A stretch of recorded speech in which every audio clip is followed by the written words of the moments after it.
Danes, ko stojimo v tem sanjskem objektu, se splača sanjati, se splača povezovati.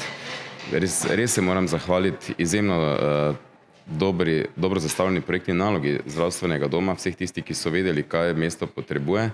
In potem naša smela odločitev, ko ni bila zaprta finančna konstrukcija, ker nismo vedeli še takrat, da bo država dala razpis za primarno zdravstvo. Prvič smo pripravili projekt, ker smo vedeli, da brez projekta denarja sigurno ne bomo dobili in tega ne bomo mogli zgraditi, in tista zdravstvena postaja je bila pravzaprav bolj baraka kot kaj drugega. Nikoli tukaj ni bilo lekarne, danes lekarna je in to je javna.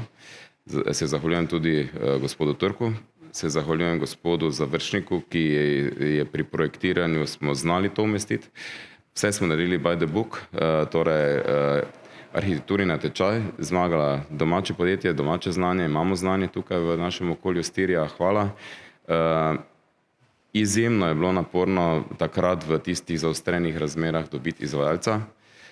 Cene so že šle gor in se zahvaljujem tudi pokojnemu gospodu Polaniču, ki je potem na pravzaprav moje moledovanje oddal ponudbo, tako da smo lahko bili skladni z državnim razpisom.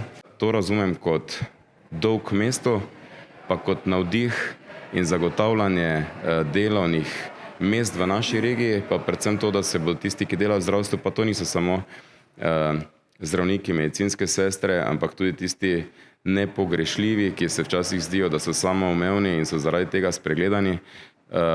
Čistilke, varnostniki, vsi tisti, ki jih prav tako potrebujemo, da lahko zdravstvena oskrba dela, bodo prav gotovo z velikim veseljem ostali sedaj v Mariboru in ne bodo iskali delovnih mest v Avstriji ali v Ljubljani.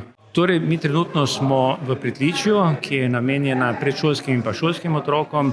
Potem v prvem nadstropju bojo delovale družinske ambulante, specialistične ambulante in potem tukaj bo tudi ginekologija, se pravi, in to vse skupaj na 3400 kvadratnih metrih.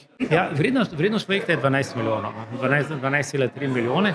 Od tega je, se pravi, slabih 7 milijonov je dala Mestna občina Maribor, 3 milijone je dala torej država, ostalo pa smo dali mi, zdravstveni dom, in pa ostale občine so ustanoviteljice, 400 tisoč je pa denar, ki so ga primaknile lekarne.